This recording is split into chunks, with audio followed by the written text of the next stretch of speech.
Hi guys, my name's Laura and I'm the Specky Seamstress. I'm sitting in a different location today because I am talking to you from my friend's apartment in New York, which is very exciting. As you guys know, I've been very excited about my trip to New York, and I thought while my friend was at work, I would take the opportunity to film a vlog to talk to you about my experience of fabric shopping in the New York garment district. Now, I sent my husband packing from our lovely holiday, which was a really lovely break that we both really needed. Sent him off home on Wednesday and had the day to go to the garment district before heading upstate to visit my friend. Now, Claire really kindly came into the city to come shopping with me yesterday, so we had lots of fun, lots of tiring steps across New York to go around the garment district and go fabric shopping. Now, Claire is crafty herself. She runs a little business called Bear Rye, which is all crochet and knitting and yarn craft, but she's really interested in some kind of yarn sewing mashup work, so I was interested in kind of seeing what fabric was about. So Claire was coming in, so I decided to go and like recce the area a little bit. So I walked down from my hotel in the morning. It's about a 20-minute walk down to the garment district, and had a little bit of an explore, kind of just trying to work out where we were going to be walking around. And I went in a couple of shops and ridiculously made my first purchase. Now, for some context, I am travelling on a hand luggage only fare, so that means I have a backpack. I don't have a suitcase to check in, I just have a backpack.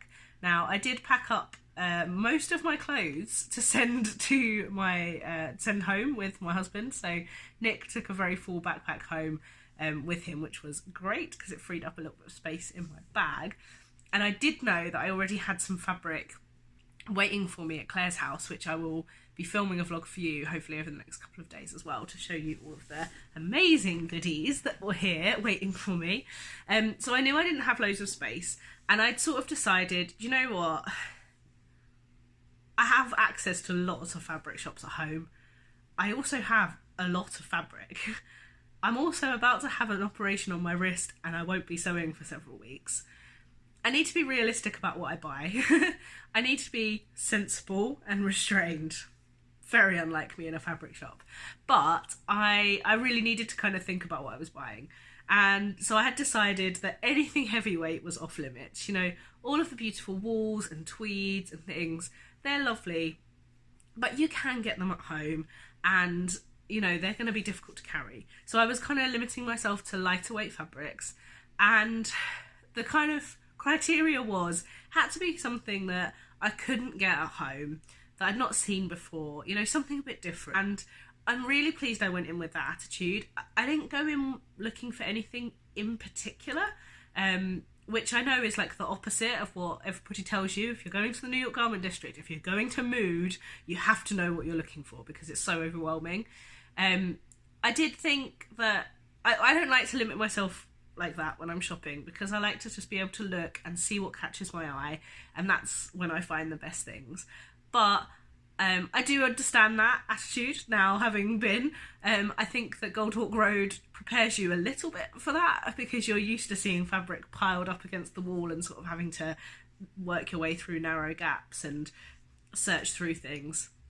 But it is like Goldhawk Road on another scale, particularly Mood. So before Claire arrived, I popped into a couple of shops on 38th Street. And I went into Pacific Trimmings, which is a really lovely trim shop. And I'd actually said before I went, you know, I think I might look for trims, because I love the Riley collection top that I made with the ribbon across the sleeves. And it kind of opened my mind up to the fact that trims are actually useful for me in my sewing, because I look at them all the time and they're beautiful, and I have some from my travels, but I've always thought, well, I don't really know what I'm going to do with those, and now I feel like I have an option for what to do with them, which is great. So I had sort of said, you know, I might look for some trim instead, and I was sort of on the hunt for some unusual waistband elastic for like knicker purposes, because I can't really find a lot of that nice like plush waistband elastic that isn't just plain. And so I was kind of loosely on the hunt for that. So I went into Pacific Trimmings and had a little bit of a mooch around, but I didn't really see anything in particular. And then I went in a couple of fabric shops. Now, bearing in mind I'd said I want to get things that I can't get elsewhere, you would have thought that were no plains. Now, I've bought quite a lot of plain fabrics recently, so I would have thought too, no plains. But what was the first fabric I bought? A plain. Now, this, I can't quite tell you why I bought it. Well, I sort of can. So this is like a heavyweight satin. It's in this lovely smoke grey colour. And now heavyweight satin in a smoke grey colour is not particularly unusual. I love the feel of satiny type clothes, but I don't necessarily like that feel on the inside of my clothes. And so the reason I bought this is because on the inside, it's like a brushed cotton. It's really, really soft and really lovely. So going to be really comfortable to wear. And I was trying to explain to the guy, like I asked him, it was $5 a yard. It's 150 wide. I just bought a yard of it. Although my friend Yvonne, I've been sending photos to Yvonne from Getting a Stitch, did say, Zadie jumpsuit, and I was like, no, I only bought a yard. I think I'm just going to make myself a really nice top, although I am considering making a So Altered style Misty cami, maybe adding some lace around the neckline, and almost having it like a nightie, like a, well, not a nightie, but like, you know, a slip, I think is the nicer way of putting it. And then maybe a little pair of shorts, because I could have that as sort of like a pyjama set, like a nice grown-up posh pyjama set, but still super comfy on the inside.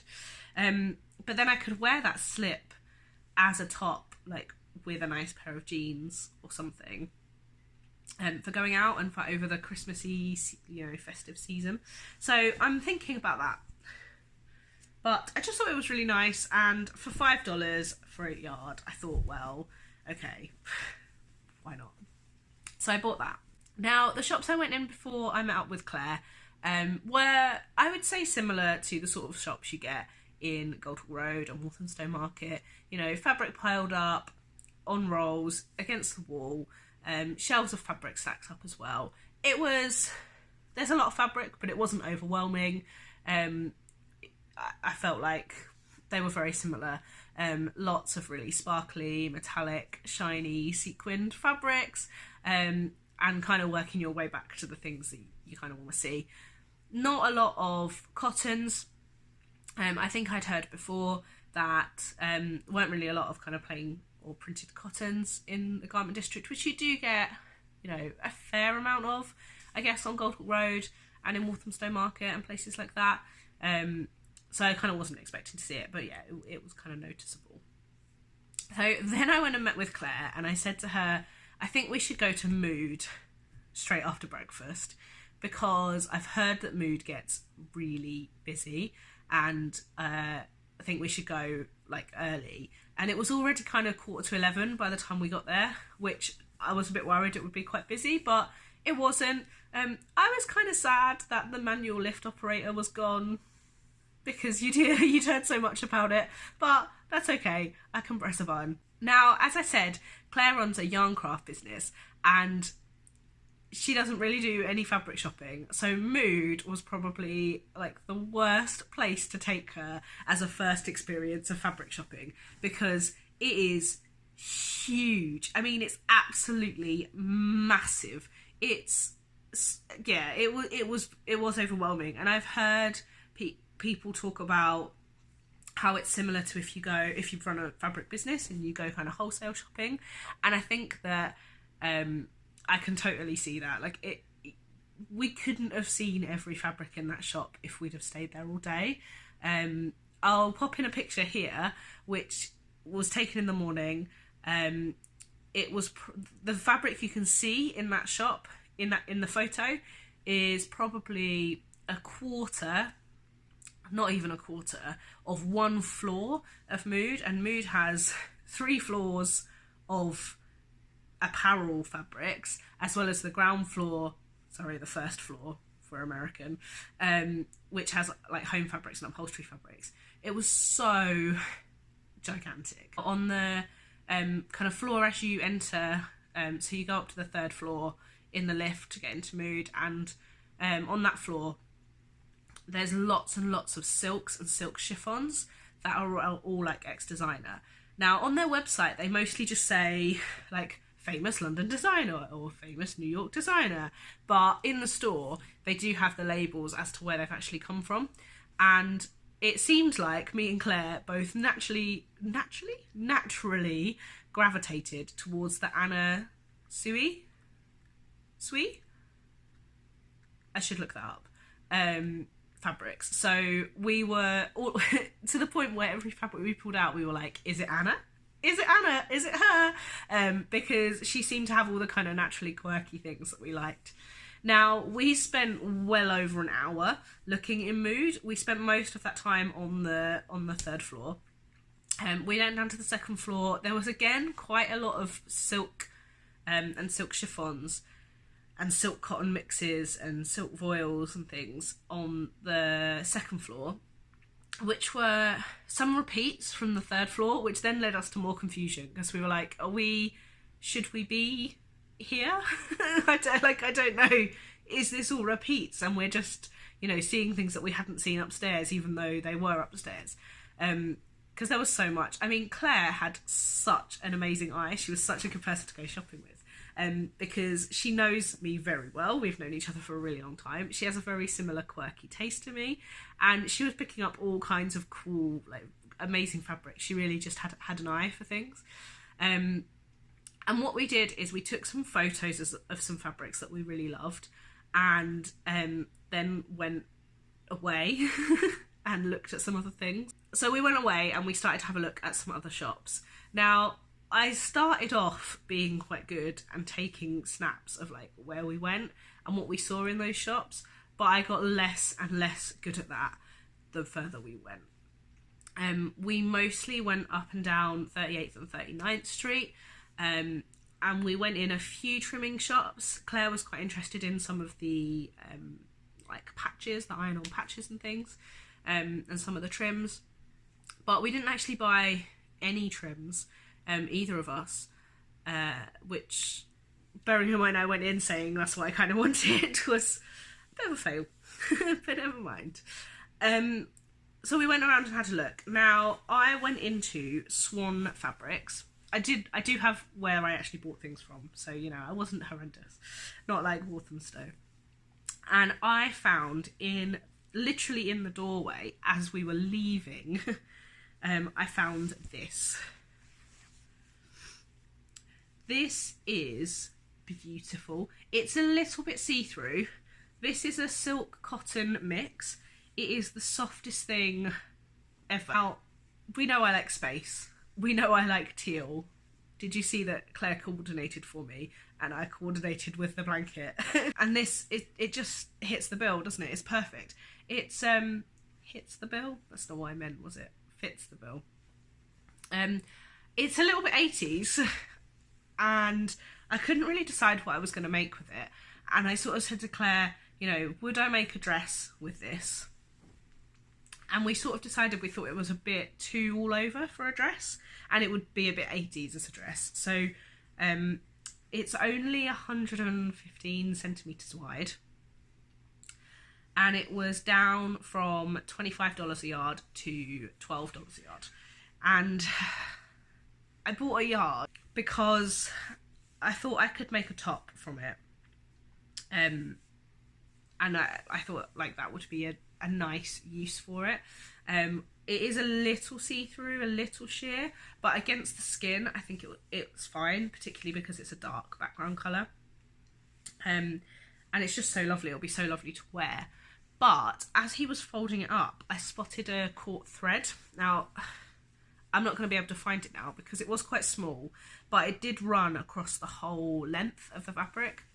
And when you've only got a yard of 115 centimetre fabric, that becomes, you know, difficult to cut around. I wasn't that happy with it. And the guy sort of said, well, you know, what do you want? Do you not want it anymore? I was like, well, I do, but you know, I'm not going to be able to make what I wanted to from it. So I sort of said to him, look, if you cut me another yard as a replacement to this one, I'll still buy the one with the thread loose in it, but for $5 instead. So I've ended up getting two separate yards of this for $17, but one of them does have the thread cut. So I now think I could probably make myself a long sleeve blouse with this, and cut around the threads, which I'm super happy with. And the guy was quite happy because he obviously wouldn't have been able to sell the 41 for more than $5. So I think we were both happy with that. And so then we went along a few more shops. I saw some really lovely things that I liked, but nothing that I really wanted to buy. I think if I'd have gone there with lots of money in my pocket, I could have bought more. I think if I'd have had a lot more space in my bag, I could have bought more. There was one shop in particular, which was the next shop I bought things from, which was It's a Material World. Now, that had loads of signs in it saying, last chance, sale, closing down. And I don't think that's true, but there were some really good deals in there. So there were walls and like beautiful wall coatings for like $10 a yard. And I definitely could have bought some of that. Like if I lived here and I didn't have to transport it home on a plane in a limited luggage, I definitely would have bought more. But as we were leaving It's a Material World, which we nearly knocked over 1 million fabrics because there was so small a gap to get through, I spotted against the wall behind the counter glasses.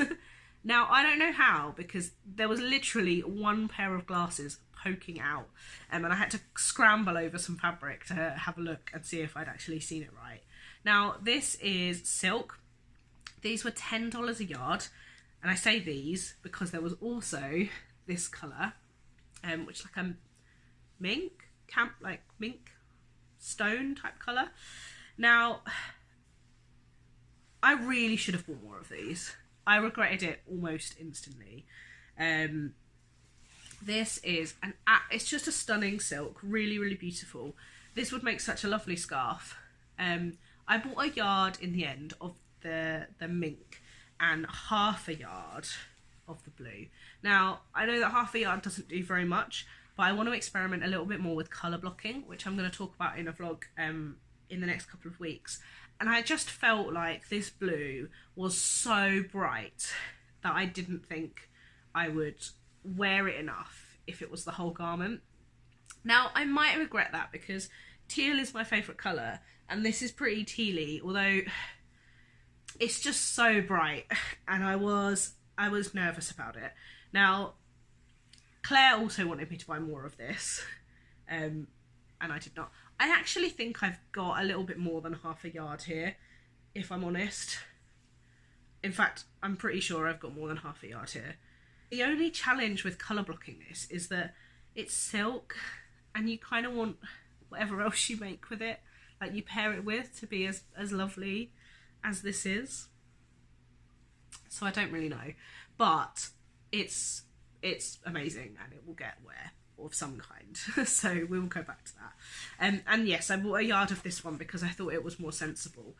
That's so unlike me, isn't it? I don't know what's happened to me. But I feel like I can get more wear out of this. I also think I've got more than a yard of this, to be honest. In fact, if I match these up,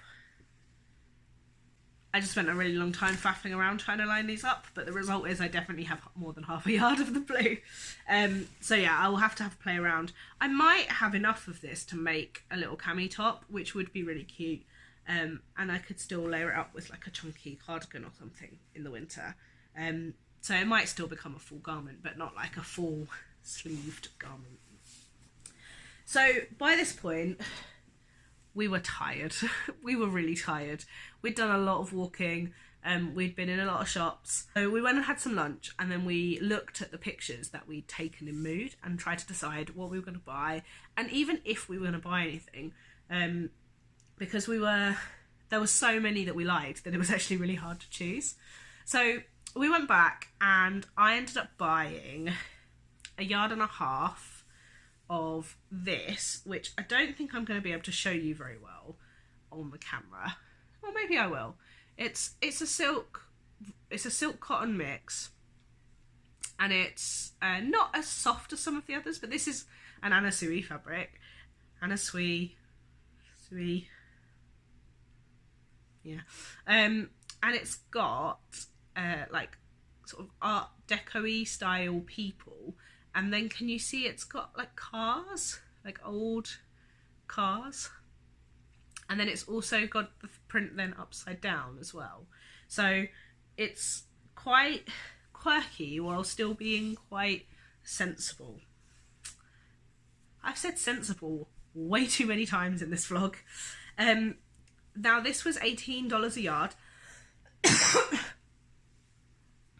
Now this was $18 a yard, and it's obviously super see-through, so I'm probably gonna have to line it or accept that I'll need to wear it with something underneath it. I'm thinking about making a long sleeve blouse with it.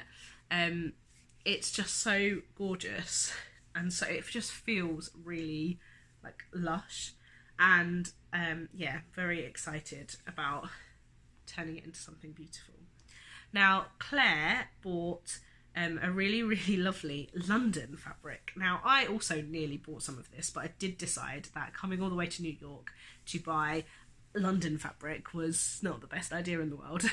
And the guy who was cutting it was like, you've bought this to remind you of home, because it was like all these lovely blues and purples and had sort of all of the different almost like old school postcards of different attractions in London, and it was really nice. And her plan is to attach like a crochet section to it to make like a half fabric, half crochet scarf, and it's going to look amazing. So I'm really excited, and I'll show you when she's finished it because I think it will look really cool. And I'll show you the fabric. Now I will have showed you some of the fabrics that we were umming and ahhing about already, and do I regret not buying more? No, I don't think so, only because all of the fabrics I liked were like the hard to sew silks, silk chiffons, silk cotton voiles, you know, and they're not fabrics that I wear particularly often, although I love the prints. So no, I'm not sad, and I think I'll really cherish this one because it's the only one I bought from Mood. I mean, I did buy others. Do I regret not buying anything else? Now, there was some leather on the downstairs of Mood, and there were some remnant bits of leather in bright teal that were only $5 and $4. And I do regret not buying those because I want to experiment with shoemaking. And I think if I'd have gone in and bought that at the beginning of the day, I would have bought them. But at the end of the day, I was tired. I didn't know how much I needed. I didn't really know if it was going to be enough, and I didn't, and I regret it because I think that would have been the cheapest place for me to buy stuff to experiment, but still be in a fun colour, so that if it works, it would be awesome. So I'm a little bit sad about that. I'm also a little bit sad that I didn't buy more of the gorgeous blue with the red. But other than that, I think I'm kind of happy with my decisions. Ultimately, I could have bought loads more, but you can't buy everything. And yeah, I knew that I was coming back to Claire's to pick up a load of other amazing fabrics, so I knew I couldn't buy loads and loads anyway. Leave me a comment below to tell me which of the fabrics was your favourite and whether you think I should have bought any of the ones I left behind. Thanks so much for watching, guys. Until next time, bye!